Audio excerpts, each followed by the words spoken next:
అక్కడ కనిపిస్తుంది కదండి గేటు. సో లారీ ఆగిన దగ్గర ఆ గేటే మన ఆర్కేపురం పార్కు. ఆ పార్కు నుంచి స్ట్రైట్ గా వస్తే మనకి మన ఐటిడిఎస్ సొసైటీ ఆఫీస్ గ్రౌండ్ ఉంటుందన్నమాట. ఈ ప్రెమిసెస్ లో జరిగే ప్రోగ్రామ్ అసలు ఎందుకు చూపిస్తుంది, ఏం ప్రోగ్రామ్ అని అనుకుంటున్నారా? చెప్తాను. సో ఇక్కడ సో చిరుజల్లుల చిరు నాటిక ఆర్కేపురం నివాసులందరికీ కూడా, కళాభిమానులందరికీ కూడా మన వాళ్ళు ఆహ్వానం పలుకుతున్నారు. చూపించాను కదా, ప్రిమిసెస్ ఐటిడిఎస్ సొసైటీ గ్రౌండ్ లో జరగబోతుంది. మన ఆర్కేపురం మహిళా సంఘం వాళ్ళు నిర్వహించబోతున్నారు. తెలుగు వెలుగు సాహితీ సంస్కృతం మల్లాపూర్ వాళ్ళు, హైదరాబాద్ కి సంబంధించిన వాళ్ళు. సో వీళ్ళు ప్రేమకి పరాకాష్ట అనే ఒక నాటిక, ఇది శ్రీ మాడుగుల కృష్ణమోహన్ గారితో రచించబడింది.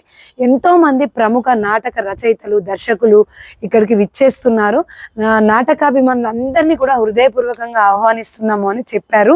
సో ఆదివారం రోజు జూలై 5వ తారీఖు సాయంత్రం 6 గంటలకి మన road number 2 RK Puram colony, so income tax department Shri Ramakrishnapuram association ground లో జరగబోతుంది. అందరూ రండి ఖచ్చితంగా.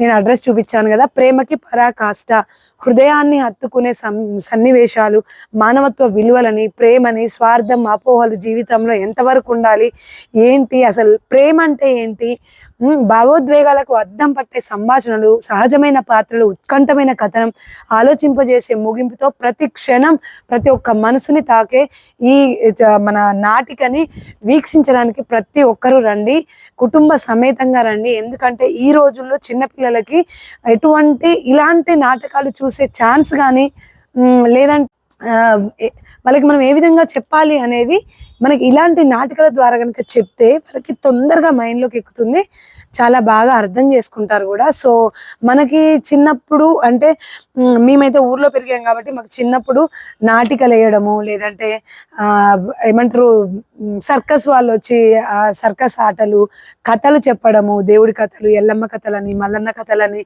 బ్రహ్మంగారి కథలని, ఇలా మేము నైట్ టైంలో వెళ్ళి చూసేవాళ్ళము. ఆ సందడే వేరు, ఆ సంబరమే వేలు. బఠానీలో లేకపోతే శనగలో పుట్నాలో తీసుకొని వెళ్ళి తినుకుంటూ ఓ బాటిల్ పక్కన పెట్టుకొని దూపైనప్పుడు తాగేసి నైట్ నిద్రస్తున్నా కూడా కళ్ళప్పలించి ఇట్లా ఆ నాటికల్ని వాటిని చూసేవాళ్ళము. అప్పుడున్న వాళ్ళు చెప్పినవి ఇప్పటికీ కూడా మాకు మైండ్లో ఆ విజువల్స్ కానీ ఆ మాటలు కానీ ఇంకా కూడా పదిలంగా ఉన్నాయి. సో అలాంటి మెమోరీస్ మనం మన పిల్లలకి ఇవ్వాలి.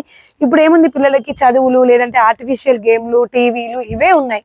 మనకి ప్రాక్టికల్గా వాళ్ళలో పేషెన్స్ నింపేలాగా, ఆలోచింపజేసేలాగా, విలువలు తెలిసేలాగా ఏ వీడియోస్ వస్తున్నాయి, ప్లస్ ఏం చూస్తారు పిల్లలు ఒకవేళ వచ్చినా కూడా, ఇలాంటి వాటికి కనుక మీరు తీసుకొని వస్తే కొంత కాకపోయినా కొంతైనా చూస్తారు, ఒకసారి కాకపోయినా రెండోసారైనా అలవాటు పడతారు, పేషెన్స్ పెరుగుతుంది, విలువలు తెలుస్తాయి. అలాగే మనకి ప్రేమ అంటే ఏంటి అనేది ఇప్పుడు ఈ ప్రేమకి పరాకాష్ట అనే నాటికతో బంధాలు ఏంటి, విలువలు ఏంటి, ఒకరికొకరు ఎలా విలువనిచ్చుకోవాలి, ప్రేమగా ఎలా ఉండాలి అనేవన్నీ కూడా మనకి ఈ నాటికతో ప్రదర్శించబడతాయంట.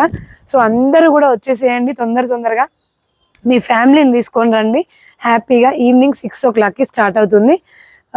అందరూ వచ్చేసేయండి. ఓకేనా? మరొక మంచి అప్డేట్తో మళ్ళీ మీ ముందుకు వస్తాను.